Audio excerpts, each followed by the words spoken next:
আমি গুনাহগারের পক্ষ থেকে সালাম পেশ করছি। আসসালামু আলাইকুম ওয়া রাহমাতুল্লাহি তাআলা ওয়া বারাকাতুহু।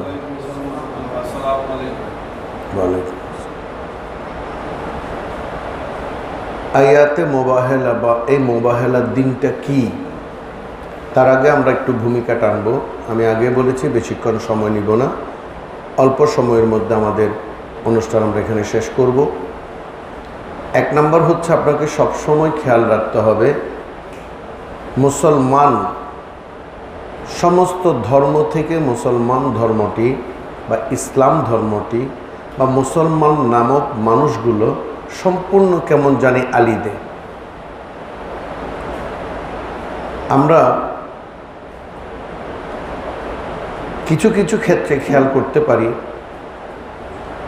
যে আল্লাহর রসুলের অনুসারীদের চেহারার মধ্যে কেমন যেন একখানা ভাব, আবার নবীর দুশমনের চেহারার মধ্যে একখানা ভাব, আবার যারা বিধর্মী তাদের চেহারার মধ্যে একখানা ভাব প্রস্ফুটিত হয়। আমরা অনায়াসে বুঝতে পারি তাদের পোশাক আশাক, তাদের কথাবার্তা, তাদের চেহারা ইত্যাদি ইত্যাদি দিয়ে বুঝতে পারি এই মানুষটি খারেজি বা দুশমনে মুসলমান। আবার কিছু মানুষ দেখে বুঝতে পারি যে তারা গোলামে মুস্তফা। তো আমাদের মূল বিষয়টা হচ্ছে, আপনি যদি প্রকৃত মুসলমান হতে চান, মুসলমানের জন্য কি প্রয়োজন যখন প্রশ্ন করা হয়, তখন আলেম ওলামা পীর মাশায়েখ সাধারণ অসাধারণ ছোট বড় সবাই একখানা কথা বলে থাকি। সেটা হচ্ছে কি, 5টি স্তম্ভ: ঈমান, নামাজ, রোজা, হজ, যাকাত। আসলে এখানেই আমাদের কিছুটা গলদ। ঈমান এমন একটা জিনিস যে এই ঈমানটাকে যদি আপনি ইনিয়ে বিনিয়ে মজবুত করতে না পারেন, এই ঈমানটার ভিত্তিটাকে যদি আপনি ঠিক করতে না পারেন, ওটা হচ্ছে ইসলামের ভিত্তি। 5টি স্তম্ভ হচ্ছে কিসের ভিত্তি? ইসলামের ভিত্তি। আর ঈমানের ভিত্তিটাকে যদি আপনি মজবুত করতে না পারেন, তাহলে আপনার ইসলাম হবে নড়বড়ে। ঈমানের ভিত্তিটা যদি আপনি মজবুত করতে না পারেন, ইসলামের ভিত্তিতে গিয়ে হয়ে যাবে প্যান্ট পরবেন, হাফ প্যান্ট, নারী পুরুষ অবাধ মেলামেশা, এবং ভালো মন্দ কোনো পার্থক্য আমরা সৃষ্টি করতে পারবো না। সত্য অসত্যের মধ্যখানে থেকে আমরা আমাদের জীবনকে বিনষ্ট করে ফেলব। তাই আগে ঈমানের ভিত্তিটাকে ঠিক রাখতে হবে। শুধু আমি লা ইলাহা ইল্লাল্লাহ মুহাম্মাদুর রাসূলুল্লাহ কলমা পড়লাম, এটাকে ঈমান বলা হয় না। তাহলে আসুন অল্পের মধ্যে একটু করে ঈমান সম্পর্কে জিজ্ঞেস করি। আমাকে জিজ্ঞেস করলাম ঈমান কি? ঈমান হচ্ছে পরিপূর্ণ স্যারেন্ডার হওয়া, আত্মসমর্পণ করা। এমনভাবে আত্মসমর্পণ করব, শুধুমাত্র উপরের অবয়ব নয়। এই যে 3.5 হাত একটা দেহ, এই দেহটাকে স্যারেন্ডার করাকে ঈমান বলে না। যেমন মনে করুন, যখন আমাকে অ্যারেস্ট করা হয়, পুলিশ যখন আমাকে অ্যারেস্ট করা হয়, হ্যান্ডস আপ মানে হাত উপরে তোলো। আমি উপরে হাত তুললাম, তার কাছে স্যারেন্ডার করলাম ঠিকই, সেটা হচ্ছে হাত এবং দেহকে স্যারেন্ডার করলাম, কিন্তু মনটাকে স্যারেন্ডার করতে পারিনি। তখন আমি মনে মনে খুঁজি কিভাবে পালাবো, তখনও মনে মনে চিন্তা করি কিভাবে পালাবো। আমি কৌশল অবলম্বন করার জন্য চেষ্টা করি কিভাবে তাদের হাত থেকে বাঁচা যায়। আর ইসলামের ঈমান শব্দের অর্থ হচ্ছে পরিপূর্ণ স্যারেন্ডার করা, অর্থাৎ রূহ বা আত্মা বা নফস বা ইচ্ছা আকাঙ্ক্ষা সমস্ত কিছুকে দেহর সাথে স্যারেন্ডার করার নামে হচ্ছে ঈমান। সুবহানাল্লাহ। এই ঈমানটা একটা বুনিয়াদ, একটা বীজ বপন করেছেন। ঈমানটার একটা বীজ বপন করেছেন ওই পঞ্চস্তম্ভের বা পঞ্চ ইন্দ্রিয়ের পঞ্চরত্ন, 5টি রত্ন মিলে এই ইসলামের বুনিয়াদটাকে তৈরি করেছেন। এই 5টি রত্ন কারা? যাদেরকে আমরা পাক পঞ্চতন বলে থাকি।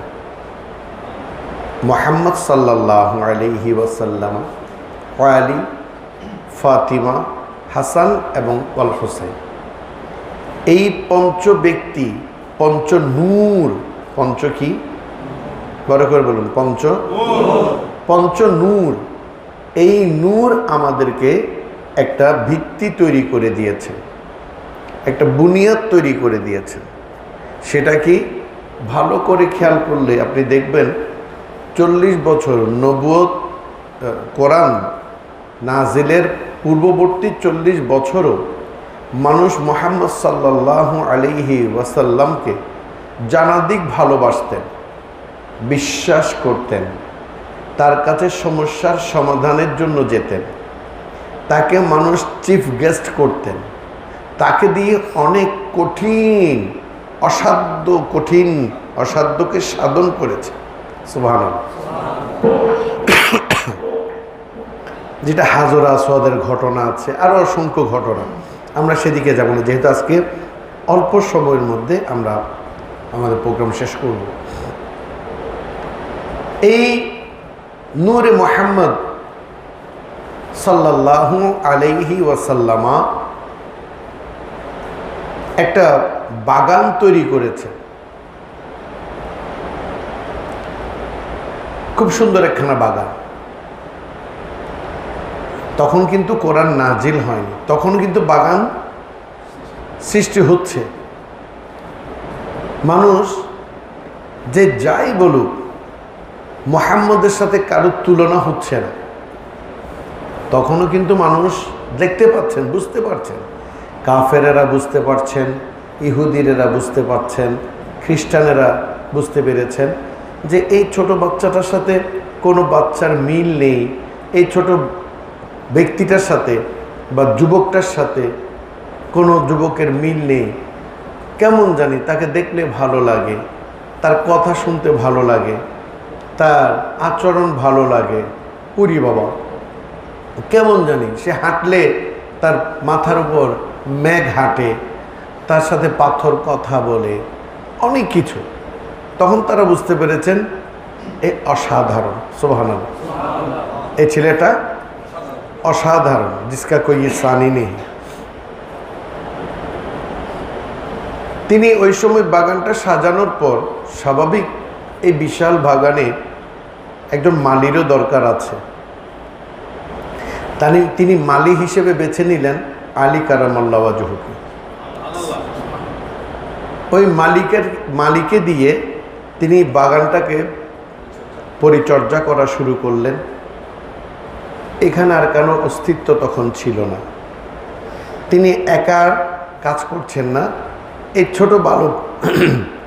ছোট বালকটাকে নিয়ে, অর্থাৎ যার নাম আলী কারামাল্লাহু ওয়াজহু আলাইহিস সালাম, তাকে নিয়ে তিনি বাগানটাকে আরও বেশি সৌন্দর্য করছেন, আরও বেশি প্রসার করছেন।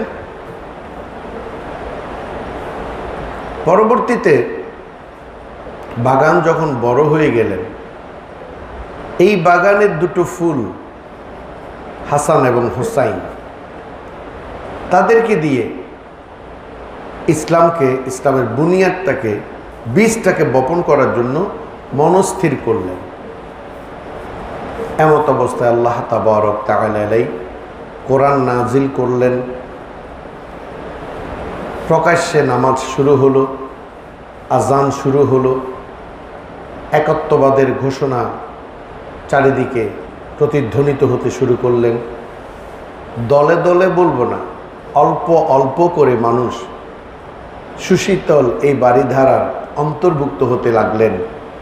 নবী মুস্তাফা সাল্লাল্লাহু আলাইহি ওয়াসাল্লামার রহমতের ছায়ার নিচে আসা শুরু করলেন। তার জবানের সাথে জবান রেখে কলমা পড়া শুরু করলেন, লা ইলাহা ইল্লাল্লাহু মুহাম্মাদুর রাসূলুল্লাহ সাল্লাল্লাহু আলাইহি ওয়াসাল্লাম। শুরু হলো মক্কি জীবনী। এই মক্কি জীবনী খুবই কঠিন, কষ্টের, যন্ত্রণার। আমার নবীকে এক ঘরে করে দেওয়া হলো, তার অনুসারী যারা ছিলেন তাদেরকে পাহাড়ে রেখে দেওয়া হলো, ইত্যাদি ইত্যাদি অনেক। এরপর আমার নবী হিজরত করলেন মদিনাতুল মুনাওয়ারায়। মদিনাতুল মুনাওয়ারায় হিজরত করলেন, এটা হচ্ছে আল্লাহর ইচ্ছা ছিল। যেহেতু আমি আগে বলছি, আজকে বেশি লম্বা করব না, ইনশাল্লাহ পরবর্তীতে আমরা আরও বিশদ আলোচনা করব। মদিনাবাসী খুব সহজে আমার নবীকে কবুল করেছেন, সুবহানাল্লাহ। তারা গ্রহণ করেছেন ঠিকই। মক্কাতে বেশি কাফের ছিলেন, বিদ্রোহীরা বেশি ছিলেন, কিন্তু মদিনাতে খ্রিস্টান এবং ইহুদিদের ধর্মাবলম্বীরা বেশি ছিলেন। ফলে সেখানে মক্কা থেকে কিছুটা আল্লাহ রসুল আরাম বোধ করলেন। যখনই আমার নবী মুস্তাফা সাল্লাল্লাহু আলাইহি ওয়াসাল্লাম একাত্মবাদের ঘোষণা দিচ্ছেন যে তোমরা এক আল্লাহকে বিশ্বাস করো, কুল হুয়াল্লাহু আহাদ, তোমরা বলো আল্লাহ একক, তার কোনো দ্বিতীয় নেই, তিনি কাউকে জন্ম দেন না, তিনি কারো কাছ থেকে জন্ম নেন না, তিনি এই বিশ্ব ব্রহ্মাণ্ডকে পরিচালনা করেছেন, এই বিশ্ব ব্রহ্মাণ্ডকে তিনি সৃষ্টি করেছেন, এই বিশ্ব ব্রহ্মাণ্ডের প্রতিপালক তিনিই মাত্র, আমরা তার অধীনস্থ গোলাম ব্যতীত আর কিছুই, আমাদের নিজস্ব কোনো স্বকীয়তা, নিজস্ব কোনো স্বাধীনতা বলতে কিছুই নেই। তিনি যতটুকু সময় দিয়েছেন, যতটুকু স্বাধীনতা দিয়েছেন, এই সময় এই স্বাধীনতাটুকুই শুধু আমরা ভোগ করব তার অনুগ্রহে, তার দয়াতে। যদি বেশি 19-20 করি, তিনি চাইলে আমাদেরকে স্পট ডেথ, তিনি আমাদেরকে নিয়ে যেতে পারেন। তোমরা এই কথাগুলোকে স্বীকার করো। তারা কোনো অবস্থাতে সেটা স্বীকার করতে রাজি নয়। তারা বলছেন, না, তুমি উল্টাপাল্টা বলছো, বরঞ্চ আমরা তোমার সাথে তর্ক করতে চাই, তোমার ধর্মর চাইতে আমাদের ঈসাই ধর্ম অনেক উত্তম। আজকের যেই আলোচনা, যেটাকে আপনারা দেখছেন মোবাহেলা দিবস, মোবাহেলা মানে আপনারা অনেকে জানেন, যেটাকে আমরা মোনাজারাও বলে থাকি, যেটাকে আমরা তর্ক বিতর্কের কথা বলে থাকি, আলোচনা সমালোচনার কথা বলে থাকি, এটাকে আরবিতে মোবাহেলা বলা হয়। আয়াত মানে নিদর্শন, আয়াত মানে নিদর্শন। পৃথিবীর সর্বশ্রেষ্ঠ নিদর্শন হচ্ছে 5টি। কয়টি? 5টি। মুহাম্মদ, আলী, ফাতেমা, হাসান এবং হুসেন, সুবহানাল্লাহ। এই 5টি হচ্ছে রহমত, এই 5টি হচ্ছে আমাদের জন্য আয়াত বা নিদর্শন। তখন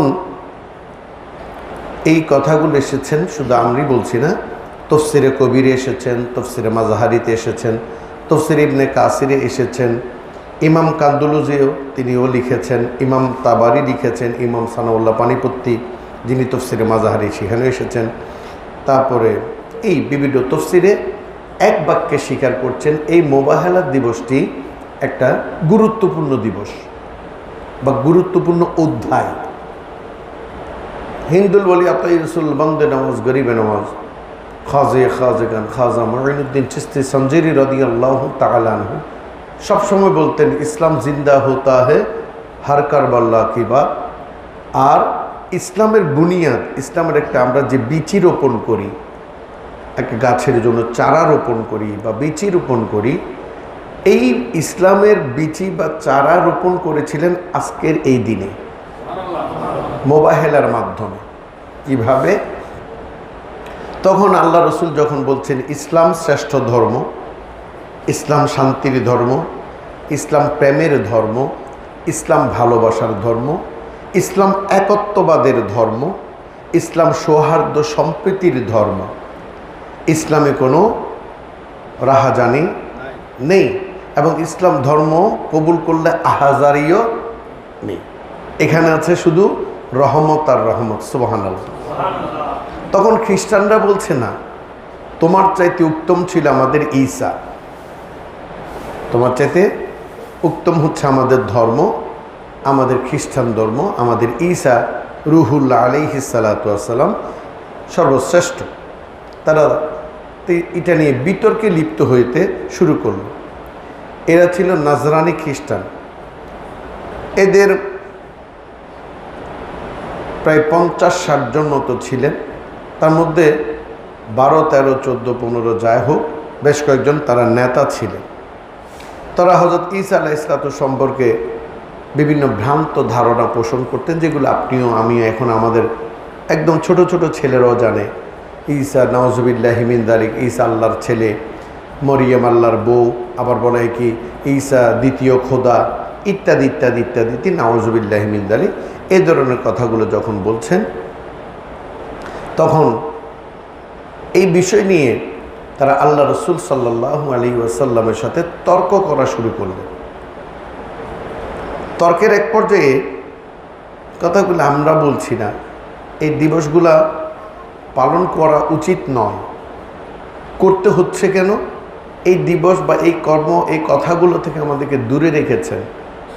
আমাদেরকে মিথ্যা কথা বলে অমুক ইসলাম প্রচার করেছেন, অমুক ইসলামের বুনিয়াদ তৈরি করেছেন বলে আজ যেভাবে মানুষের মাঝে, সাধারণ মানুষের মাঝে তথাকথিত মানুষগুলো, তথাকথিত এই কোরআন হাদিসের বুলি উড়ানেওয়ালা মৃত্যু কাজ্জাবরা যেভাবে আহলে বাইতকে আমাদের স্মরণ থেকে দূরে সরিয়ে দিচ্ছেন, তখনই বাধ্য হচ্ছি এই আলোচনাগুলো যেন করার মাধ্যমে এই আলোচনাগুলো সত্যগুলো মানুষের সামনে তুলে ধরে, সত্যগুলো যেন আমি বলেছি, আমি স্পষ্ট সব কিছু খোলাসা বলছি না, যেটা আমি বারবার বলছি। এটা হচ্ছে আমি আজকে অল্প সময়ের জন্য আপনাদেরকে ডেকেছি, তাইলে আমি অল্প সময়ে ডেকেছি, আমি যা বলছি সেটা মিথ্যাও হতে পারে, সত্যও হতে পারে। মিথ্যা সত্য সেটা বের করবে কারা? মহাজ্ঞানীগণ, সুশীল সমাজ। আর সাধারণ মানুষ সেটাকে তোয়াক্কা করবে না, দ্যাট আমাদের হুজুররা যা বলেন তাই। তারা হচ্ছেন মুহাম্মদী ধর্ম পালন করে না, তারা আকাবেরি ধর্ম পালন করে। তাই আমরা আকাবেরি ধর্ম থেকে মানুষকে ফিরিয়ে আনতে চাই। আমরা মুহাম্মদী ধর্মে, অর্থাৎ আল্লাহ প্রদত্ত ধর্মের মধ্যে নিজেকে নিমজ্জিত করতে চাই, নিয়োজিত করতে চাই। দেখুন, আপনারা যতই কিছু বলুন, আপনাদের কথা বলছি না, যারা কলা কলা রসুল্লাহ বলে মানুষকে ধোঁকা দিচ্ছেন, আমরা কোনো হাদিস বললে সেটা কোনো ভিত্তি নেই, সেটা বানোয়াট হাদিস, সেটা জয়ীফ হাদিস, বা সেটা গরিব হাদিস, অথবা সেটা জাল হাদিস, তারা যেগুলো বলবে সেগুলো হচ্ছে সহি হাদিস। তো যাক, আপনাদের সহি নিয়ে আপনি থাকুন, আপনার ওই সহি হাদিসে যাচ্ছি না। শুরুতে আমাদের যেটা সহি হিসেবে উপর থেকে এসেছেন সেটা কি বলে একটু দেখব, সেটা যাই বলে আমরা সেটাকে অনুসন্ধান করব, পোস্টমর্টেম করব কোরআনের প্রত্যেকটা অক্ষরকে। ঠিক না বাড়ি? পোস্টমর্টেম বোঝেন? একজন মানুষ অ্যাক্সিডেন্ট হয়ে মারা গেলে আঙ্গুল পর্যন্ত পোস্টমর্টম করা হয়, সে আঙ্গুল দিয়ে সে কিছু করেছে কিনা।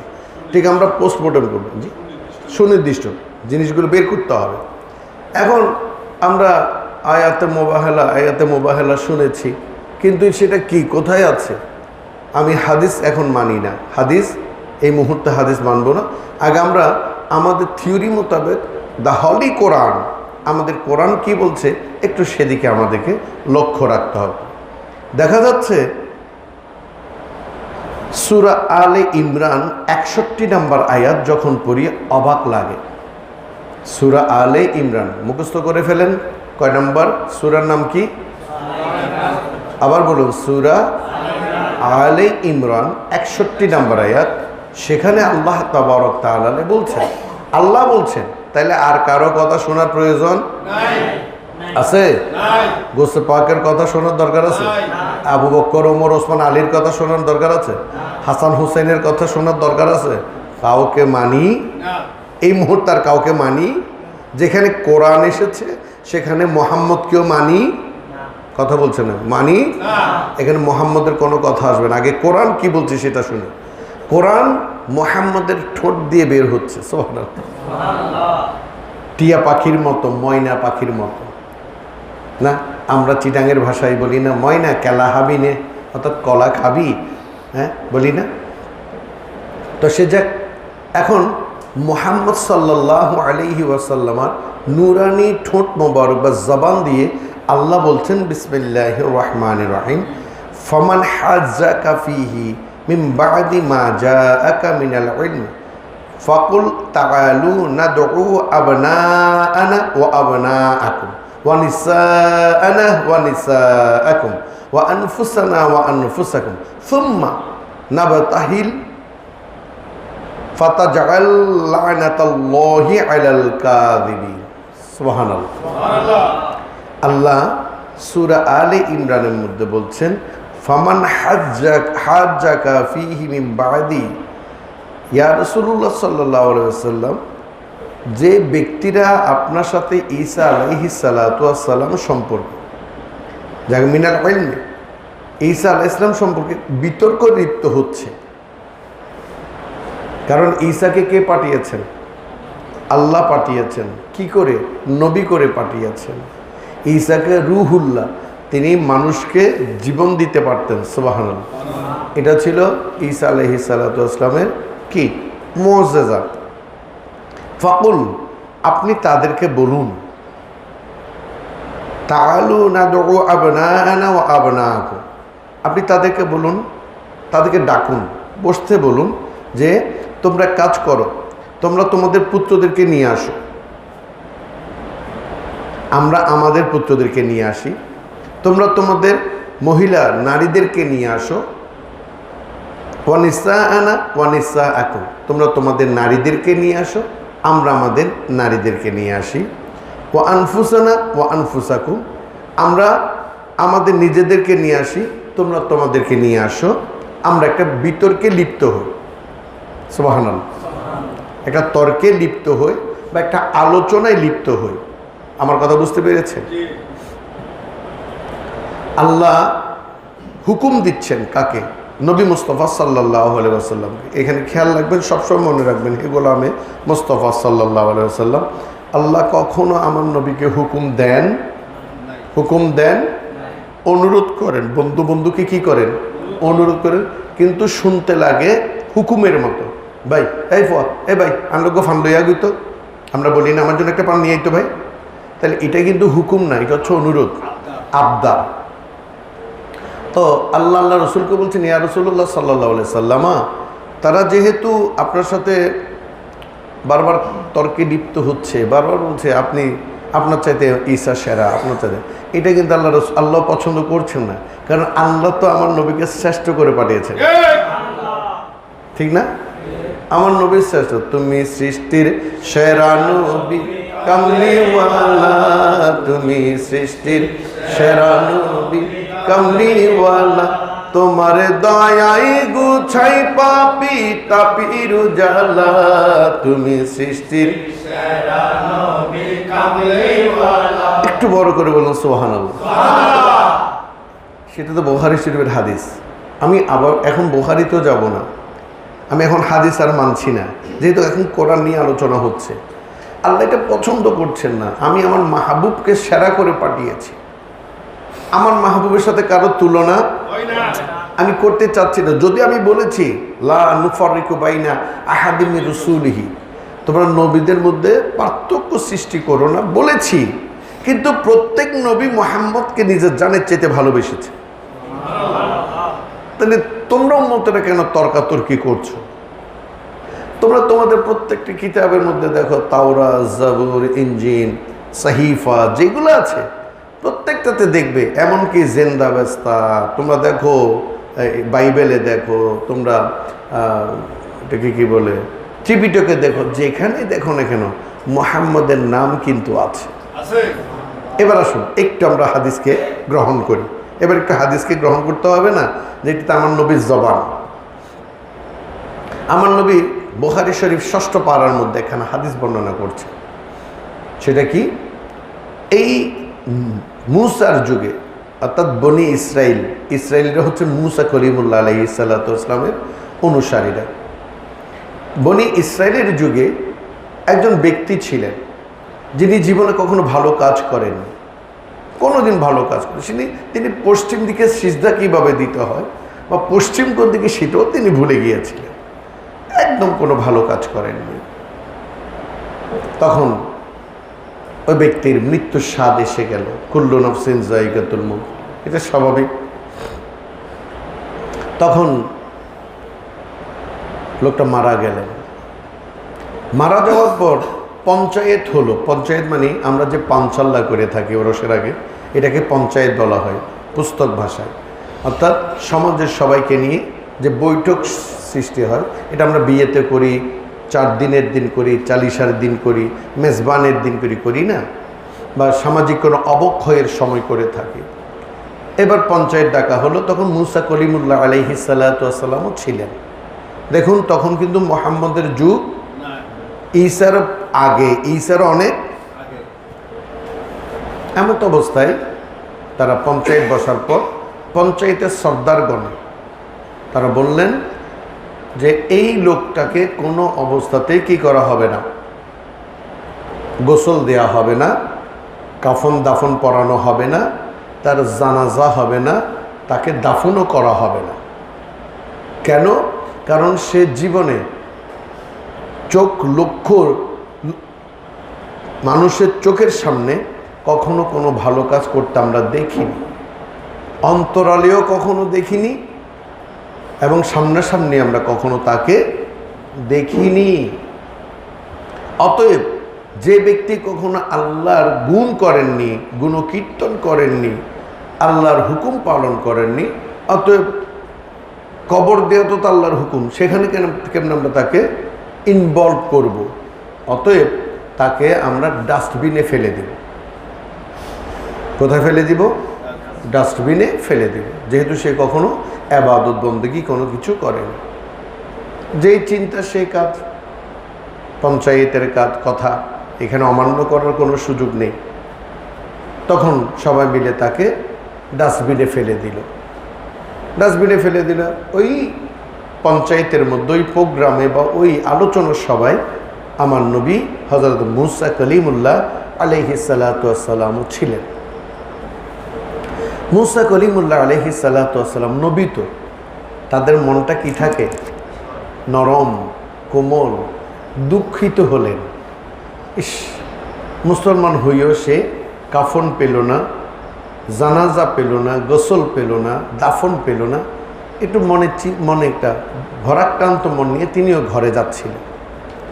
কটুক যাওয়ার পর যখন তিনি অ্যালোন হয়ে গেলেন, একলা হয়ে গেলেন, আল্লাহ রাব্বুল ইজ্জত কালিমুল্লাহ কালাম করা শুরু করলেন। মুসা রে, তুমি এক কাজ করো, ওই ডাস্টবিন থেকে লোকটাকে তুলে তুমি তাকে ভালো করে গোসল করাও, তাকে কাফন দাও, তার জানাজা পড়ো এবং তাকে দাফন করো।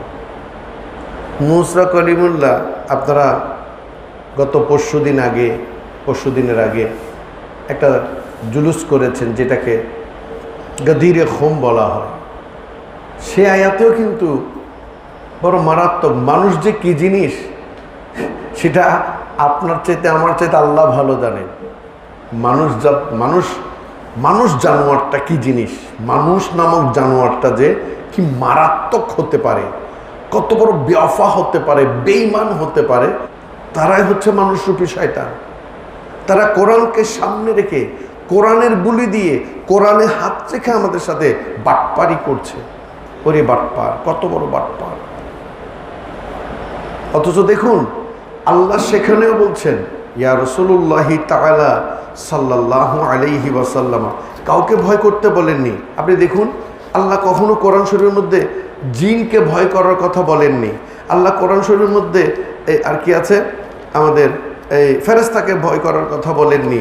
আল্লাহ কোরআন শরীফের মধ্যে কোথাও এই ধরনের কোনো কথা বলেননি। কিন্তু আল্লাহ বারবার কোরআন শরীফের মধ্যে বলছেন, তোমরা মানুষকে ভয় করছো, মানুষকে ভয় করার দরকার নাই। দেখুন না আল্লাহ সেখানে কি বলছেন, এটা হচ্ছে মনে রাখবেন, আয়াতগুলো মনে রাখবেন এবং সূরার নামটা মনে রাখবেন। সূরা মাইদা। কি নাম? সূরা মাইদা।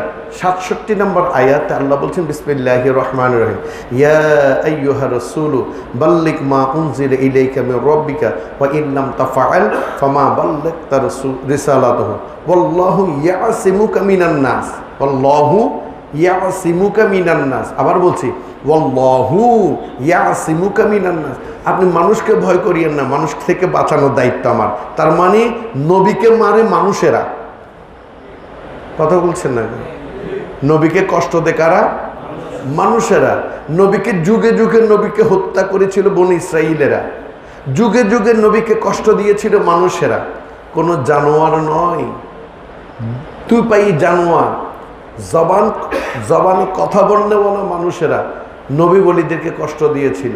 তাই আল্লাহ এখানে বলছেন ইয়াসিমুকা মিনান নাস, আপনাকে মনুষ্য জাতি থেকে বাঁচানোর দায়িত্ব আমি আল্লাহ। এই মনুষ্য জাতি থেকে আলী রেহাই পায়নি। এমন এক জানোয়ার, দুধ পাই জানোয়ার আছে যে বলে কিনা এই আলীর জন্ম, আলীর আবির্ভাব মক্কা শরীফে হয়নি। আলীর এই গদিরকম যারা করে তাদের বউ নাকি তালাক হয়ে গেছে। এত বউগুলো বসে আছে কেন? তারা ঝাড়া জুটো নিয়ে ওই ব্যাটারে দিতে পারে না দু চারটা? তারা তো ঝাড়ু ভালো ইউজ করতে পারে, আমরা তো সেটাও পারি না। আমার বউরে আমি বলছি কোনোদিন যদি তার সাথে সামনাসামনি দেখা হয় দু একটা লাগাইয়া দিই, কারণ এত বউ, এই তালাকপ্রাপ্ত বউগুলো যাবে কোথায়? ঠিক না বাঠে? দেখ, আমি সেদিকে যাচ্ছি না। তাহলে দেখা যাচ্ছে মানুষকে ভয় করা খুবই কঠিন। মানুষের সামনে আমরা মানুষকে ধোঁকা দেই। আপনারা কখনো এই ধোঁকাবাজ মানুষগুলোর কাছে যাবেন না। তারা মিথ্যা বলে, তারা কোরআনকে সামনে রেখে, হাদিস শরীফকে সামনে রেখে তারা মিথ্যা বলেই যাচ্ছে। তারা যুগে যুগে মিথ্যা বলছে বিধায় আজ ইসলাম 73 ফেরকায় বিভক্ত হয়েছে। আজকে পেপারে দেখলাম পূর্বকোণে কক্সবাজারে নাকি নতুন একটা ইসলামী জঙ্গি সংগঠনের উৎপত্তি হয়েছে। এবার চিন্তা করুন কত জঙ্গি সংগঠন পৃথিবীতে আছে। আমরা তো 73 ফেরকার কথা জানি, এইরকম একটা ফেরকা নয়, এরও একটা ফেরকা। আমিও একটা ফেরকা, তা আমার ফেরকাটা যদি কোরআন সুন্নাহ মোতাবেক হয়, ওই জন্য আমি কাউকে ভয় করি না। আমার যে থিওরি, আমার একটা থিওরি রয়েছে।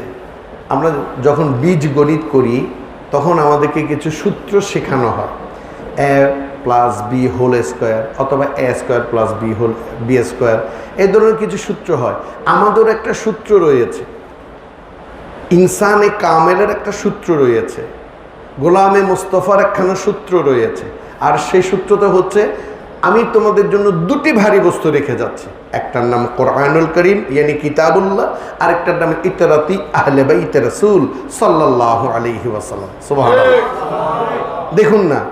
দেখুন না, আমি বলছি না, আমি আবারও বলছি, আমি নিজ প্রবৃত্তি থেকেও কত কথা বলছি না, আমাকে আবার আল্লাহ বলছেন তাও নয়, কিন্তু আমি আল্লাহর কথাগুলো পড়ে আপনাদেরকে জানাচ্ছি।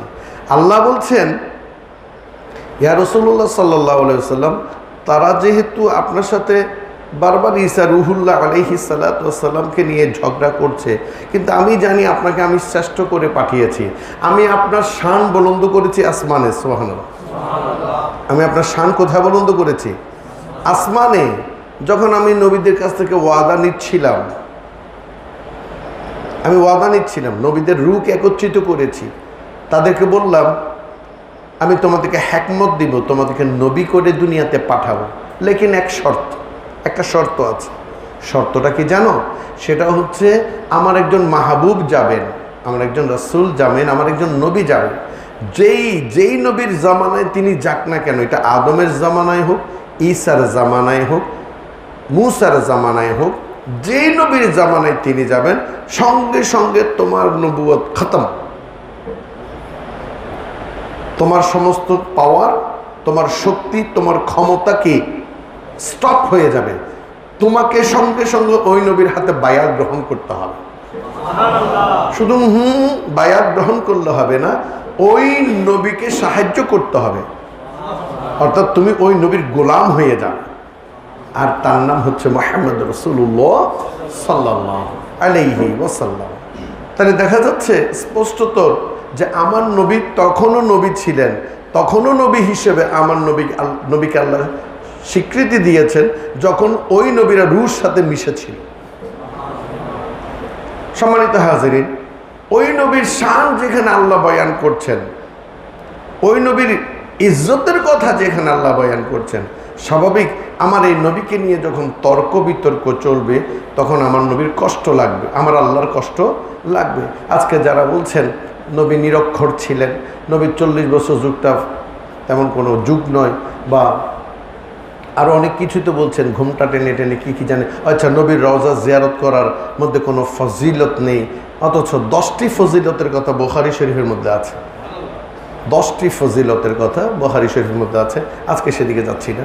তো দেখা যাচ্ছে যে নবী মুস্তাফা সাল্লাল্লাহু আলাইহি ওয়াসাল্লামকে যখন তারা বারবার খাটো করছিলেন, এই খাটোর আওলাদরা হচ্ছেন খারেজিরা। খাটো করার আওলাদ কারা? আমার নবীকে তখনও খাটো করেছেন কারা? ইহুদি নাসারারা, ঠিক না বেঠিক? এই ইহুদি নাসারাদের দোসর হচ্ছেন খারেজিরা।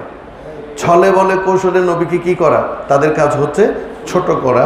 তাদের এই নবীর বক্ষ সদর করেছেন, এখানে ময়লা ফেলে দিয়েছেন। কোন নবীর ময়লা ছিল না, মুহাম্মদের ময়লা ছিল। ওরে বাবা, কেমন মুহাম্মদ, যিনি আরো শ্রেষ্ঠ নবী, নবীদের নবী, রাহমাতাল লিল আলামিন, যাকে নাকি আল্লাহ মেরাজও নিয়ে গিয়েছেন, অনেক কথা বলেছেন।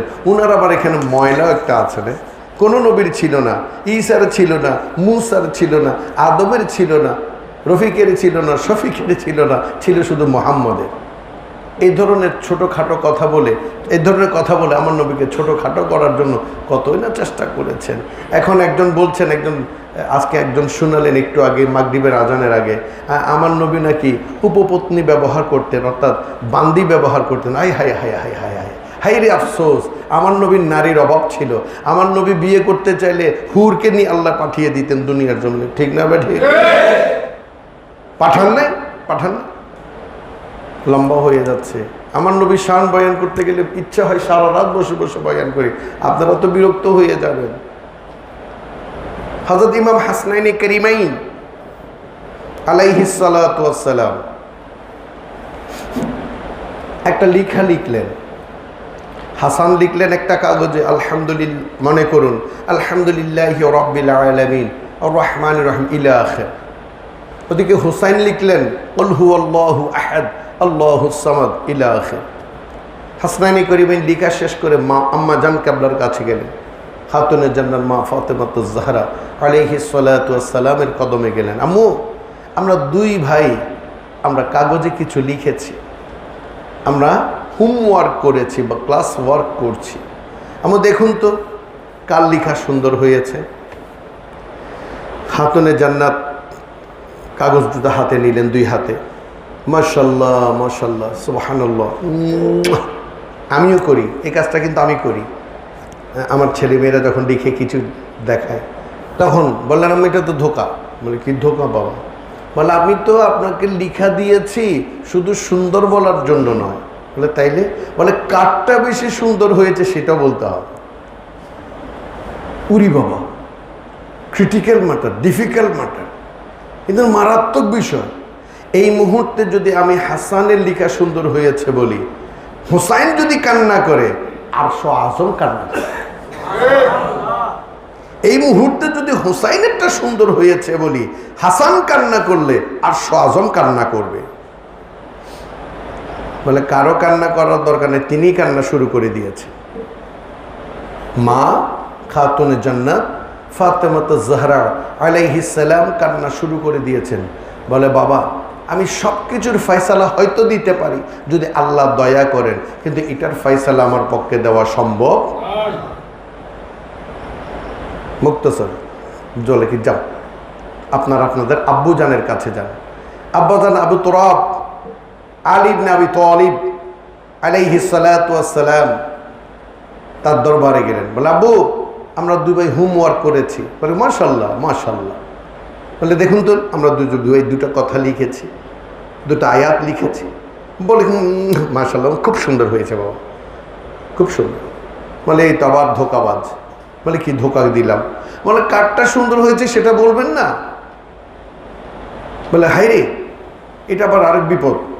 কারটা সুন্দর হয়েছে বলবো, হাসানেরটা বললো হুসাইন কান্না করবে, হুসাইনেরটা বললো হাসান কান্না করবে, আর এই কান্নার সঙ্গে সঙ্গে আল্লাহ রাষ্ট্র আজম কান্না করবে। উনি কান্না শুরু করে দিলেন। বলে আমার পক্ষে সম্ভব? বলে তাহলে কার পক্ষে সম্ভব? বলে যান আপনার নানাজানের কাছে যান। তখন দুইজনে নানাজানের কাছে গেলেন। বলেন নানাজান, দুই কোলে বসলেন। বলে আমরা দুই ভাই দুইটা লিখা লিখেছি। বলে মাশাআল্লাহ খুব সুন্দর হয়েছে। বলে এই আবার ধোকাবাজ। বলে কি ধোকা দিলাম? বলে ধোকা দিয়েছেন না, কারটা সুন্দর হয়েছে সেটা বলবেন না, তাকে পুরস্কৃত করবেন না। আল্লাহ রসুল দুই চোখের পানি ছেড়ে দিলেন। খুব খেয়াল করুন বাবারা, আশুরা মানে শুধুমাত্র ওয়াজ করা নয়, আশুরা মানে কথাগুলো উপস্থাপনা করা। লক্ষ লক্ষ নবী লিখেছেন, লক্ষ লক্ষ সাহাবাই কেরাম লিখেছেন। শুধু নবীর সাহাবা ছিল না, প্রত্যেকটা নবীর যুগে যুগে সাহাবা ছিল। প্রত্যেকটা আল্লাহর ওলি লিখেছেন। কারো জন্য আল্লাহ কান্না করেননি, কারো জন্য নবী আফসোস করেননি, কারো জন্য আল্লাহ রসুল ভয় পাননি। কিন্তু হাসনাইনি করিমাইনির লিখা কার সুন্দর সেটা বলার জন্য আল্লাহ রসুল স্তম্ভিত হয়ে গেছেন, অবাক হয়ে গেছেন, নির্বাক হয়ে গেছেন। তিনি অপারগতা প্রকাশ করেছেন। এমন কোন সমাধান নাই যা আমার নবী জানতেন না। আনা মদিনাতুল ইলম, সমস্ত সমস্যার সমাধান দেওয়ার জন্য আল্লাহ আমাকে পাঠিয়েছে। তোমাদের নয়, তোমাদের নয়। সর্ববৃহৎ কোন যদি জন্তু আল্লাহ বানিয়ে রাখেন, সর্বছোট সর্বনিকৃষ্ট কোন পিপিলিকার চাইতেও যদি ছোট কোনো জন্তু আল্লাহ বানিয়ে রাখেন, তাদের সমস্যা আমি মুহাম্মদ সমাধান করে দেব। কিন্তু হাসনাইনে করিমাইনের সমস্যার সমাধান আমি করতে পারি, তাই উনাদের সাথে কারো তুলনা। সাহাবা তো দূরের কথা, সাহাবা তো দূরের কথা। আজ দ্ব্যর্থ কণ্ঠে বলতে চাচ্ছি, আমার এই বক্তব্য যারা বহির্বিশ্বেও শুনবেন, দেশে শুনবেন, আমার বাইরে শুনবেন, দর্শক শ্রোতা মণ্ডলী শুনবেন, আপনাদের উদ্দেশ্যে বলছি, ভালো করে কিতাব পড়ে দেখুন, ভালো করে কিতাব পড়ে দেখুন, কোরআন শরীফ পড়ে দেখুন, হাদিস শরীফগুলো আপনি ভালো করে স্টাডি করে দেখুন যে নবী মুস্তাফা সাল্লাল্লাহু আলাইহি ওয়াসাল্লাম সব সমস্যার সমাধান দিতে পারে, কিন্তু হাসনাইনি করিমাইনের সমস্যার সমাধান দিতে পারবে না, পারেননি। তিনি কান্না শুরু করে দিলেন, ডাক দিলেন আল্লাহর দরবারে, বারেলাহি বড় বিপদে পড়েছি, উদ্ধার করুন, আপনি উদ্ধার করুন। আল্লাহ বলেন জিব্রাইল, নবীর চেহারা মোবারক মলিন হয়ে আছে, দৌড়াইয়া যাও, জান্নাত থেকে একখানা আপেল অথবা কমলা নিয়ে যাও। আমার নবীকে বলবে ঠিক মাঝখানে কেটে অর্ধেকটা হাসান অর্ধেকটা হুসাইনকে দিতে। সুবহানাল্লাহ। তাহলে আল্লাহ আসমান থেকে পাঠাইতে পারেন কি পারেন না? পারেন কি পারেন না? সেটাই বুঝাতে চেয়েছিলাম, সেটাই বুঝাতে চেয়েছিলাম। তখন তাদেরকে কেটে আপেলটা খাওয়ালেন। খাওয়ার পর জিজ্ঞেস করলেন নানাজান অর্থাৎ মুহাম্মদ রাসূলুল্লাহ সাল্লাল্লাহু তাআলা আলাইহি ওয়াসাল্লাম যে ইয়া হাসান ইয়া হুসাইন, আপেলটা খেতে কেমন লেগেছে? বলো ওয়াও, দারুণ সুস্বাদু, এমন আপেল তো কখনো জীবনে খাইনি নানাজান, এত মজা, এত মিষ্টি। বলে নানাজান প্রশ্নের উত্তর তো হলো না। বলে হ্যাঁ উত্তর হয়ে গেছে। বলে কিভাবে হলো? বলে আপনার আপেলটা কেমন? বলে খুবই স্বাদ। বলে আপনার আপেলটা কেমন? হাসান বলেন খুবই স্বাদ। বলে এই তো আপনাদের দুজনের লেখাটাও স্বাদ, আপনাদের দুজনের লেখাটাও স্বাদে পরিপূর্ণ, সুন্দরে পরিপূর্ণ। এটা আল্লাহ কবুল করে নিয়েছে। সম্মানিত হাজরিন, এই হাসনাইনে করিমিন তাদেরকে বলা হয় যাদেরকে আল্লাহ স্পেশাল ভালোবেসেছেন। এখানে ইবাদতের মাধ্যমে নয়, জিকিরের মাধ্যমে নয়, তাসবিহ তাহলিলের মাধ্যমে নয়, তেলাওয়াতে কোরআনের মাধ্যমে নয়, বরং এটা হচ্ছে আল্লাহর অন্তরের স্পেশাল ভালোবাসা। আল্লাহ রাসূল সাল্লাল্লাহু আলাইহি ওয়াসাল্লাম এই কলিজার টুকরা নয়নের মণিকে সাধারণভাবে উপস্থাপনা করা যাবে না। তাদের আলোচনাগুলো হচ্ছে সর্বশ্রেষ্ঠ। দ্ব্যর্থ কণ্ঠে বলতে চাচ্ছি, এই হাসনাইনে করিমাইনের উসিলায় আদম সফিউল্লাহ আলাইহি ওয়াসাল্লাম রেহাই পেয়েছে। তার কান্নার পরিসমাপ্তি ঘটেছিল। ফাতালাক্কা আদম মির রাসূলিহি কালিমাতিন ফাতাবা আলাইহি ইলা আখির। আল্লাহ যখন এই আয়াত নাজিল করলেন, হযরত আব্বাস রাদিয়াল্লাহু তাআলা আনহুকে জিজ্ঞেস করা হলেন, এটা ইবনে নাজ্জার ইবনে আব্বাস থেকে বর্ণনা করছেন, তিনি বলছেন আমি মুহাম্মদ রাসূলুল্লাহ সাল্লাল্লাহু আলাইহি ওয়াসাল্লামকে জিজ্ঞেস করেছিলাম, ইয়া রাসূলুল্লাহ সাল্লাল্লাহু আলাইহি ওয়াসাল্লাম, এই কালেমার দ্বারা আল্লাহ রাব্বুল ইজ্জত কি বোঝাতে চেয়েছেন? আল্লাহ রাব্বুল ইজ্জত আদম সফিউল্লাহ আলাইহিস সালাতু ওয়াস সালামকে কি শিখিয়ে দিয়েছিলেন? নবী মুস্তাফা সাল্লাল্লাহু আলাইহি ওয়াসাল্লাম উত্তরে বলছেন, ফাত আলাইহি ক্বালা সাআলা বিহাক্কি মুহাম্মাদিন ওয়া আলা ফাতিমাতি ওয়া আলিয়িন ওয়া ফাতিমাতা ওয়া হাসান ওয়াল হুসাইনি ইল্লা তাবাতা আলাইয়া ফাতাবা আলাইহি। সুবহানাল্লাহ। আল্লাহ রাব্বুল ইজ্জত রাসূলের মকবুল সাল্লাল্লাহু আলাইহি ওয়াসাল্লামের মাধ্যমে এটা লিখেছেন আল্লামা জালালউদ্দিন সুয়ুতি রাহমাতুল্লাহ আলাইহি তার দুররে মনসুর কিতাবের 1 নম্বর খণ্ডের 147 পৃষ্ঠার মধ্যে এই হাদিসখানা বর্ণনা করছেন। আব্বাস রাদিয়াল্লাহু তাআলা আনহু যখন জিজ্ঞেস করলেন যে রাসূলুল্লাহ সাল্লাল্লাহু আলাইহি ওয়াসাল্লাম, এই যে আদম আলাইহিস সালাতু ওয়াসসালামকে আল্লাহ কিছু শিখিয়ে দিলেন, কি শিখিয়ে দিয়েছিলেন? বলেন, আমি আলী, ফাতেমা এবং হাসান হোসাইনের নামের উসিলায় হযরত আদম সফিউল্লাহ আলাইহি ওয়াসাল্লাম সেদিন কান্না থেকে রেহাই পেয়েছে। তাহলে দেখা যাচ্ছে তাদের তুলনা সাধারণের সাথে কোনো সাহাবীর নামের উসিলায় আবু বকর রেহাই পাননি, আদম রেহাই পাননি, কোনো গৌসে পাকের উসিলায় আদম রেহাই পাননি, রেহাই পেয়েছিলেন আওলাদের রাসূলের উসিলায়। এই আলোচনাগুলো আরও বিশদভাবে ইনশাল্লাহ ভবিষ্যতে করার আশা রেখেছি। এই ধরনের ছোটোখাটো প্রোগ্রাম আমরা করব। আমার সম্মানিত হাজিরিন, আমি শেষ করে দিচ্ছি। এখন যেখানে হুসাইনের এত দাম, সেখানে হাসানের এত দাম, তুলনা করা যায়? তুলনা করা যায়? সাবধান, কারোর সাথে তুলনা করবে না। সাহাবার জায়গায় সাহাবা, সাহাবার জায়গায় সব সাহাবা নয়, যারা জলিলুল কদর সাহাবা তাদের তুলনা কয়েকজন বলেছেন নাকি, আমি শুনিনি, আমি দেখিনি, আমাকে বলা হয়েছে তাই বলছি যে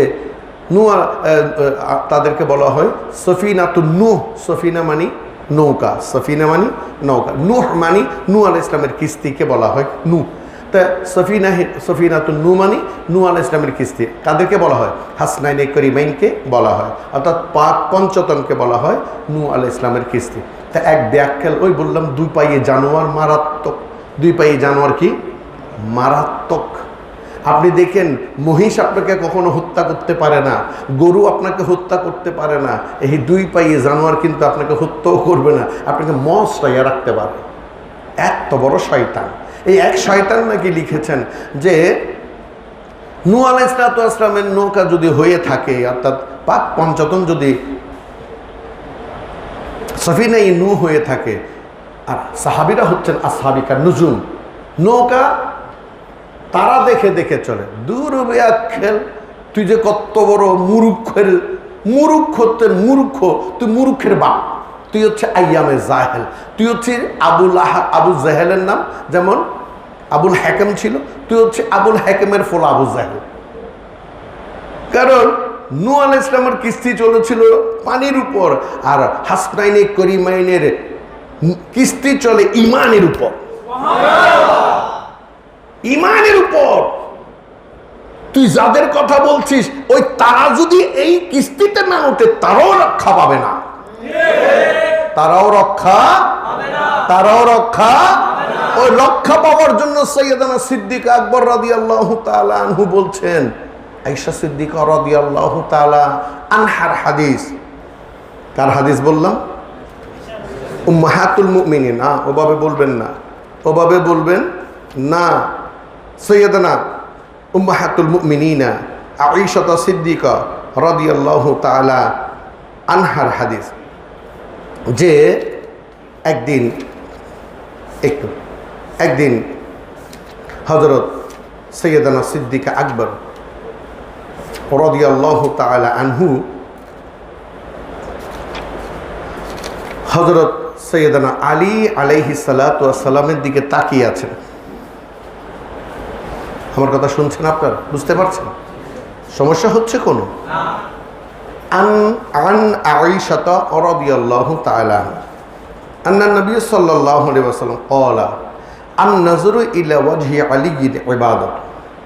একদিন হযরত আয়েশা সিদ্দিকা রাদিয়াল্লাহু তাআলা আনহা দেখছেন সৈয়দনা সিদ্দিকা আকবর রাদিয়াল্লাহু তাআলা আনহু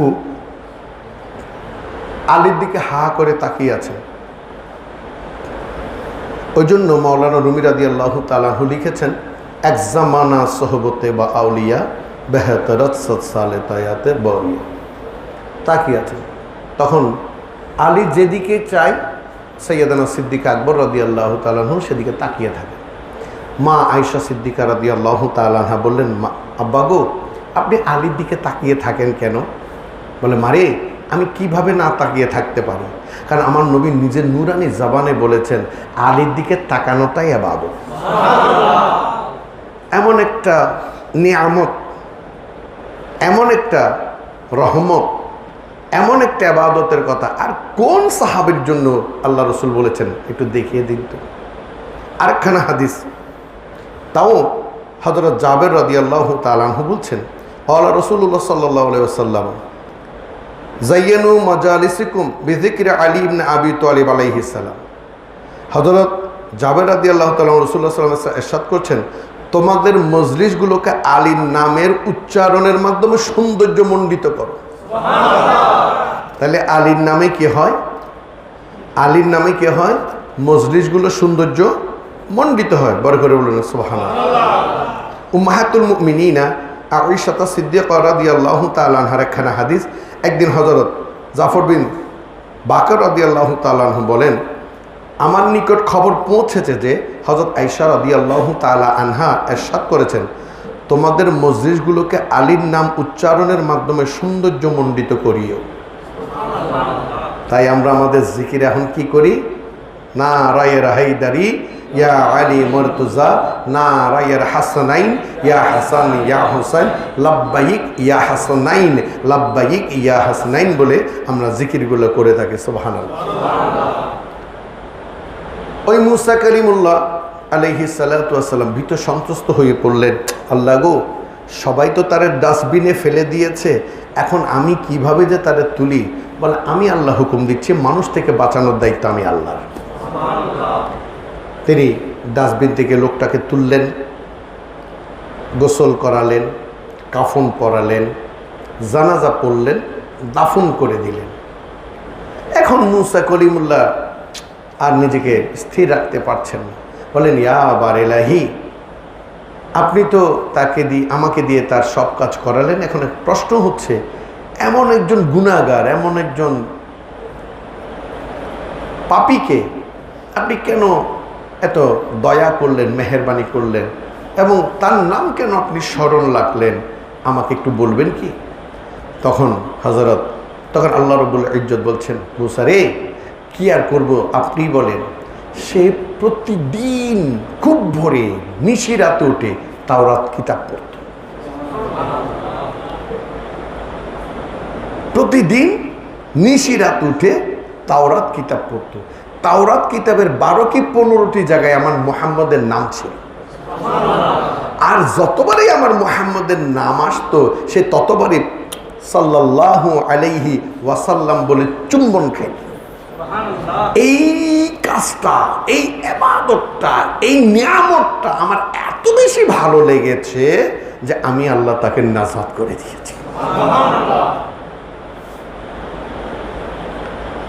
তাহলে দেখুন, আমার নবীর সাথে কারো তুলনা হয়? হয়? শুধু নামের উসিলায় তাকে নাজাত। তাহলে ওই নবীর সাথে যদি কারো বাক বিতণ্ডতা হয়, সেটা আল্লাহ সহ্য করবে? তাই আল্লাহ বললেন কি, যাও, আবনাআনা ওয়া আবনাআকুম ওয়া নিসাইনা ওয়া নিসাআকুম ওয়া আনফুসানা ওয়া আনফুসাকুম। তোমরা তোমাদের সন্তানদেরকে ডাকো, আমরা আমাদের সন্তানদেরকে ডাকবো। তোমরা তোমাদের মহিলাদেরকে ডাকো, আমরা আমাদের মহিলাদেরকে ডাকবো। তোমরা আসো, আমরাও আসবো। আমরা একটা আলোচনা করি, হুজ ইজ দ্য বেস্ট, কি প্রফেট মুহাম্মদ বেস্ট নাকি প্রফেট ঈসা বেস্ট? তাহলে এই কথাগুলো জানানোর জন্য একজন জ্ঞানের প্রয়োজন। যেমন আপনারা গত পরশুদিন একটা আলোচনা অনুষ্ঠান করেছিলেন, মাশাআল্লাহ অনেক সুন্দর হয়েছে। আপনারা যারা গিয়েছেন আপনাদেরকে সবাইকে ধন্যবাদ। তো গদির হোম প্রোগ্রামে সেখানে অনেক আওলাদে রসুল গিয়েছেন, আওলাদে মাইজ ভান্ডারি গিয়েছেন। তবুও অনুষ্ঠানকে আরও একটু সৌন্দর্যমণ্ডিত করার জন্য আমাদের চাইতে আরও বেশি ভালো যারা বক্তব্য রাখতে পারবেন, যারা আমাদেরকে দলিল দলাইলের মাধ্যমে উপস্থাপনা করতে, এমন মানুষ আমরা নিয়েছি। যেমন আমরা আনিসুজ্জামান স্যারকে এনেছি, সুবহানাল্লাহি ওয়া বিহামদি। আমরা আহসানুল হাদিস স্যারকে এনেছি, কত সুন্দর বক্তব্য রেখেছেন মাশাআল্লাহ। গৌসুল আজম মেজবানের অন্যতম নক্ষত্র, যাকে দেখে কিস্তি চলবে, সুবহানাল্লাহ। আমরা চলছি। তানবীর হাদি মাদ্দাজিল্লাহুল আলী কত সুন্দর বক্তব্য রেখেছেন, ঠিক না? ভালো লেগেছে না? এটা জুড়ে এগিয়েছিল। আমিও তো অডিয়েন্সে ছিলাম, দেখেছি, শুনেছি। আমাদের মঞ্চ পরিচালনা করেছেন, কত সুন্দরভাবে পরিচালনা করেন, কত ভালো লেগেছে। তাহলে দেখা যাচ্ছে এইসব ক্ষেত্রে জ্ঞানীদেরকে নিতে হবে, যারা তর্ক করতে পারবে, ঠিক না বাটি? আমাদের মতো ছোট বাচ্চা নিলে কোনো লাভ হবে? এখানে বেশ কয়েকজন ছোট বাচ্চা এসেছেন, তাদেরকে দেখুন তো যে মোবাহেলা শব্দের অর্থ বলুক। সে বলবে এটা আবার কি? এটিকে মার্বেল দিয়ে খেলা হয় নাকি লাঠিমের মতো ঘুরানো হয়? জিজ্ঞেস করবে না? তাহলে আল্লাহ রব্বুল ইজ্জত যখন সূরা আল ইমরানের 61 নম্বর আয়াতে হুকুম দিলেন, ইয়া রাসূলুল্লাহ, আপনি আপনার মেয়েদেরকে নিয়ে যান, আপনি আপনার ছেলেদেরকে নিয়ে যান, আপনি নিজে যান বা আপনি মানুষ নিয়ে যান, তাদেরকে আসতে বলুন। তখন আল্লাহ রসুল বাম কোল তো বুঝেন, বাচ্চাদেরকে কোলে নেই না আমরা, কোমরে নেই না, কোমরে নেয়। মেয়েরা কোমরে নেয়, ছেলেরা পুরুষরা এভাবে নেয়, কিন্তু মেয়েরা বেশিরভাগ কোমরে নিয়ে অনেক কাজ করতে পারে, মাশাআল্লাহ। এদেরকে বলে মা। এদেরকে কি বলা হয়? সেদিকে যাচ্ছি না। তো আল্লাহ রসুল হোসাইনকে কোমরে নিলেন, বাম কোমরে। তার মানে বোঝা যাচ্ছে হোসেন কথাও বলতে জানে না, হয়তো এই ছেলেটাকে একটু দেখান না, একটু দেখেন, এই হয়তো এত বড় হবে হোসাইন। আর হাসানকে হাতে ধরলেন, তাহলে বোঝা যাচ্ছে হাসান একটু হাঁটতে পারে, একটু। অল্প দিনের বড় ছোট তারা, অল্প দিন, একদম যমজ ভাইয়ের মতো। পেছনে রয়েছেন ফাতেমা, যারা চন্দ্র সূর্য কখনো ভালো করে দেখেনি। এর পেছনে রয়েছেন আলী কারামাল্লাহু ওয়াজহু, সুবহানাল্লাহ বলুন। তারা হাঁটা শুরু করেছেন। এই বেটারা জুলুসের মাসাইলার উত্তর দিতে পারে না। যখন জিজ্ঞেস করে জুলুস কোথায় পাইছো, মেয়ে জুলুস কোথায় পাইছি, মানে জুলুস মেয়ে মোবাহেলায় পাইছি। জুলুস কোথায় পাইছি? মোবাহেলায় পাইছি। কারণ জুলুসের মাধ্যমে আমরা জানিয়ে দিতে চাই এমন একটা শক্তি, আহলে সুন্নাত, হাকিকাতান আহলে ওয়াস সুন্নাতের এমন একটা শক্তি, আয় তোরা কে আসবি, আয়। ঠিক না? এই জুলুস হচ্ছে সেটা। জুলুস মানে জানিয়ে দেওয়া। এখন আজকে দেখবেন কালকে ফেসবুক ফাড়াই ফেলবে, আবার এটা কোত্থেকে শুরু হলো। আরে কোত্থেকে শুরু হলো না, এগুলো জানান দেওয়াটা ফরজে আইন। মিলাদুন্নবী কোথা পাইছো মেয়ে? মিলাদুন্নবী কোথা পাইছো? কোন কোরআনে মিলাদুন্নবীর কথা আছে, কোন হাদিস আছে এইভাবে জুলুস করা? এটা জানান দেওয়া। ঠিক এই ধরনের প্রোগ্রাম জানান দেওয়া হয়। এই ধরনের প্রোগ্রাম দ্বারা মানুষ উদ্বুদ্ধ হবে। এই ধরনের প্রোগ্রামগুলো যখন আপনারা করবেন, মিথ্যুকেরা যখন এগুলো প্রোগ্রাম করবেন, তখন হয়তো আপনার অন্তরের মধ্যে আল্লাহর রহমত দয়া দিতে পারে। এই জন্য আমরা প্রোগ্রামটা করব। আরেক পীর সাহেব, কে জানে ভণ্ড না লন্ড ফন্ড, সে বলে আমরা নাকি একটা বিষয় নিয়ে আছি, আমরা নাকি আহলে বাইত নিয়ে আছি। মিয়া, ইমান যেখানে ঠিক নাই সেখানে তোমার ঈদে মিলাদুন্নবী দিয়ে কি হবে? ঠিক না বাঠি? যেখানে তোমার ইমান ঠিক নেই সেখানে নামাজ দিয়ে কি হবে? তোমার পীরগিরি দিয়ে কি হবে? তো একদম ভণ্ড মিয়া, তোমার ভিত্তি তো ঠিক নাই। পঞ্চস্তম্ভ, পঞ্চতনের উপর নির্ভর করে স্তম্ভ তৈরি হয়েছে। পঞ্চস্তম্ভ, ইমান, নামাজ, রোজা, হজ, যাকাত, এগুলো তৈরি হয়েছে পঞ্চ ইন্দ্রিয়তা, পঞ্চস্তম্ভটা তৈরি হয়েছে পাক পঞ্চতনের উপর নির্ভর করে। পাক পঞ্চতনের প্রতি যার প্রেম, অগাধ ভালোবাসা, সেই ইমানের আস্বাদন ভোগ করতে পারবে। আর লম্বা করছি না। তখন তারা জুলুস নিয়ে বের হলেন মদিনাতুল মনওয়ারা থেকে। মদিনাতুল মনওয়ারা থেকে সর্বোচ্চ ঘুরে গেলে 5 কিলোমিটার, আর সরাসরি গেলে 1.5 থেকে 2 কিলোমিটার। এই 1.5 থেকে 2 কিলোমিটার তারা জুলুস করে গিয়েছেন। সুবহানাল্লাহ। জুলুস জায়েজ আছে। জুলুস শব্দের অর্থ কি? জলসা, একত্রিত হয়ে কিছু করা।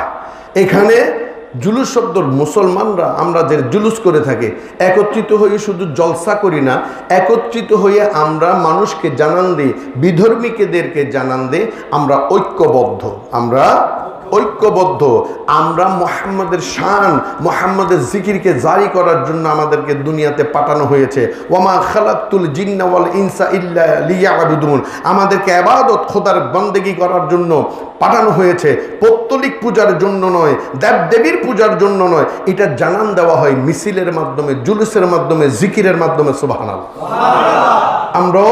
আমরা তোমাদের সাথে এখনো কি করতে রাজি আছি? মোনাজারা করতে বা মুবাহেলা করতে রাজি আছি। এই জুলুস সেটাই শিক্ষা দেয়। এখনের জুলুস তো ভণ্ডামি, আমিত্ব দেখানোর জন্য। এখনের জুলুস হচ্ছে আমিত্বের জন্য।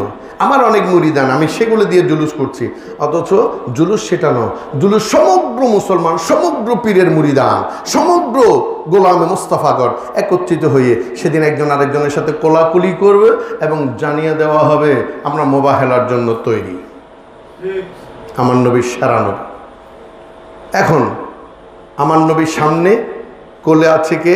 আলী, হাসান, হুসাইন। ডানে আছে হাসান, পেছনে ফাতেমা, আর পেছনে আলী। যখন মোবাহেলার, এখন একটা মসজিদ আছে, হয়তো এটা ভেঙে ফেলা হবে, কারণ তারা তো, আমি আর সেদিকে যাচ্ছি না, তারা এগুলো বুঝে না, তারা নবীর শান বুঝে না। ওদের একটা বংশধর এখানেও আছে কি আছে নাই, যাদেরকে আমরা খারেজি বলে থাকি, যারা আলীরে মদ পান করাইয়া দেয়, যারা মোহাম্মদকে তালতো ভাই বলে, আমার মতো তোমার মতো ভাই বলে, যারা মওলা শব্দের অর্থ তুলেছে বন্ধু। তাহলে মোহাম্মদের বন্ধু যদি আমরা সবাই হয়ে থাকি, তো মোহাম্মদও তো আমার ভাইয়ের মতো। বড় করে বলুন। মওলায়েত ঘোষণা করার জন্য এটা নাকি মামুলি একটা ব্যাপার, একটা মামুলি ব্যাপার। দুইজন ঝগড়া নাকি সেটা ঠিক করে দেওয়ার জন্য আল্লাহ রাব্বুল ইজ্জত কোরআনে আয়াত নাজিল করেছেন, আল্লাহ রসুল বিশাল অনুষ্ঠানের ব্যবস্থা করেছেন মামুলির জন্য। কত বড় দুপাই জানোয়ার, চিন্তা করে দেখুন। সেদিকেও যাচ্ছি না, সেটা চলে গেছে। এই বিশাল জুলুস, কি জুলুস? বিশাল জুলুস। কেন বিশাল জুলুস বললাম? তোর জুলুসের মধ্যে মানুষ থাকে, আর ওই জুলুসে আল্লাহ ছিলেন। তোর জুলুসে নিয়ে মানুষ থাকে, তোরা গ্রিনিস বুকের নাম লেখানোর জন্য মানুষকে সমাগম করেছেন। এই সেই দিন 5 জন মিলে, আল্লাহ সহ কোটি কোটি ফেরেশতা মিলে মানুষের অন্তরের মধ্যে স্থান করার জন্য জুলুস করেছে। গ্রিনিস বুকে নয়, তারা চেয়েছিল মানুষের স্থান জয় করার জন্য, মানুষের হৃদয় জয় করার জন্য। তারা হেঁটে গেলেন, গিয়ে যখন মোবাহেলার জায়গায় দাঁড়ালেন, সেখানে বর্তমানে এখানে মসজিদ আছে, আমি সেখানে আসরের নামাজ পড়েছিলাম। এবার আমাদের ছেলেরা পড়তে পারেনি, সেটা ঘেরাও করে দেওয়া হয়েছে। সেখানে দাঁড়িয়ে আল্লাহকে বললেন, ইয়াবার এলাহি, এই হচ্ছে আমার আহলে বাইত। আজকে যারা সেখানে অমুককে ঢুকাচ্ছেন, সমুককে ঢুকাচ্ছেন, কোনো লাভ হবে? দিন গুজর গিয়া, চেঞ্জ হয়ে গিয়া। তুমি যতই মিথ্যা বলো না কেন, যতই তুমি বলো না কেন, যতই তুমি লাইভে আসো না কেন, মানুষ এখন খুঁজছে। পুলিশ যেমন চোর খোঁজে, ডাকাত খোঁজে, এই তথাকথিত জঙ্গি বাহিনীকে খোঁজে, ঠিক তেমনি সুশীল সমাজ এখন কিতাব খোঁজে। তারা খুঁজে বের করতে চায়। দেখো, আগামরা কেঁচো করতে সাপ বের হতো, আর এখন কেঁচো করতে গেলে কিন্তু রাসেল বাইপার বের হয়ে যাবে, ঠাপ করে কামড় দিয়ে। সাবধান থেকে তোমরা, সাবধান। তোমরা মনে করেছো সাপ এখন উপরে উঠতে পারে না, সাপ কিন্তু এখন স্ট্যান্ডার্ড হয়ে গেছে। তোমাদের মতো আর সেকেলের নে কোয়ালা বলে ধোকা দিতে আর পারবে না। সাপ এখন টাইলসেও হাঁটতে পারে, সাপ এখন টাইলসেও হাঁটে না। আমি মিথ্যে বলছি না ভাই, আমার উপর রাগ করবেন না। কথাগুলো তাদেরকে হিট দিচ্ছি, আমি তাদেরকে অপমান করছি না। আমি চাচ্ছি তারা সত্য কথাটা বলুক, সত্য কথাটা বলুক, সত্য বলে আমাদেরকে বুকে টেনে নিক। গত পরশুদিন সেরকম জায়গায় আমাদের আতিক বাবাজানের বাসা, কোন জায়গায় জানি, জি আতুরার ডিপু 3 তলায় রাসেল ভাইপার বাবাজান 2টো বাচ্চা দিয়েছে, 2টো বাচ্চা। তিনি যে ফ্ল্যাটে থাকেন তার পরের ফ্ল্যাটে 2টো বাচ্চা সহ সাপ সেখানে বসেছে। তাহলে সেখানে টাইলস আছে, সেখানে পাকা ঘর, 3 তলা। তো এখন আর সাপকেও ধোঁকা দিতে পারবে, একসময় ধোঁকা দিছি না।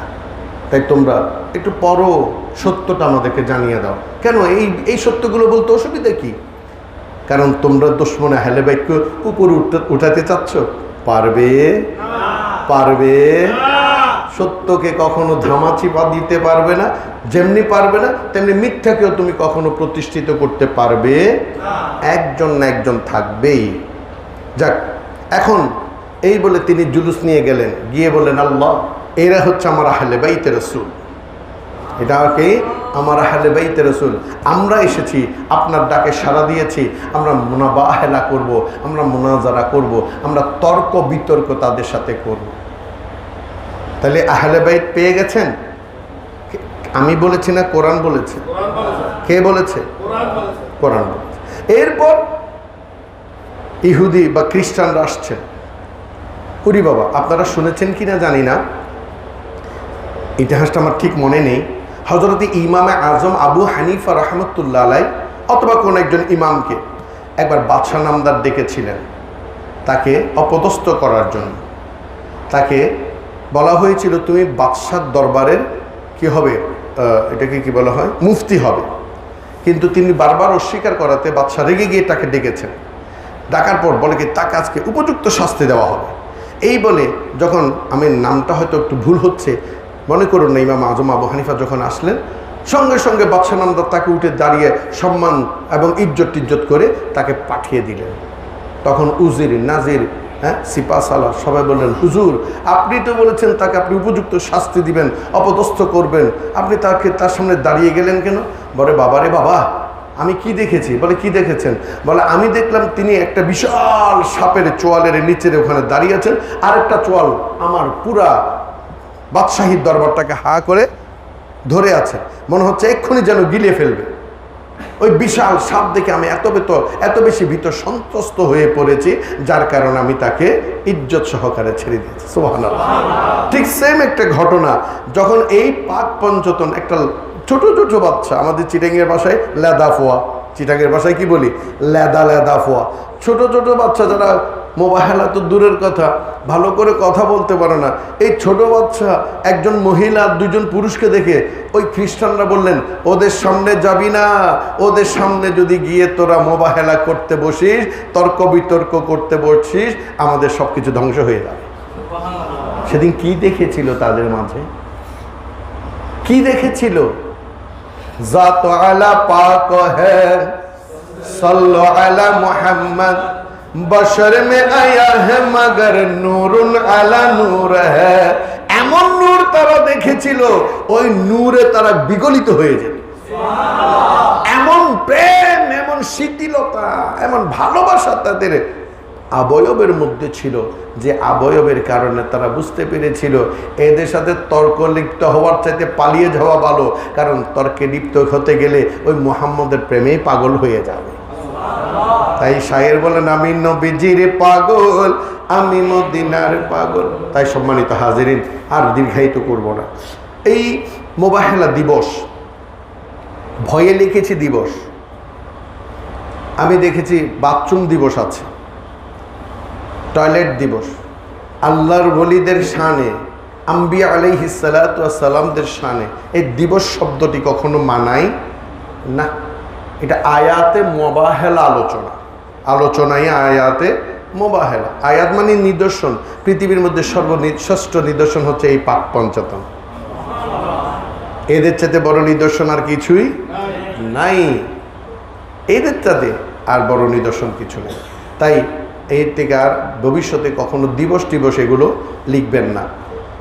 আজ এই প্রোগ্রামটা এখানে একটা আমাদের ভুল হয়ে গেছে। এই প্রোগ্রামটা অনুষ্ঠিত হচ্ছে আঞ্জুমানে আশিকানে আহলে বাইতে রাসূল করিম সাল্লাল্লাহু আলাইহি ওয়াসাল্লাম এবং হযরত আবুল খায়ের সুলতানপুরি রাদিয়াল্লাহু তাআলা আনহু অ্যাসোসিয়েশন বাংলাদেশ কেন্দ্রীয় কমিটির যৌথ উদ্যোগে, কিন্তু ভুলবশত আঞ্জুমানে আশিকানে আহলে বাইতে রাসূল সাল্লাল্লাহু আলাইহি ওয়াসাল্লাম এই নামটি এখানে আসেনি।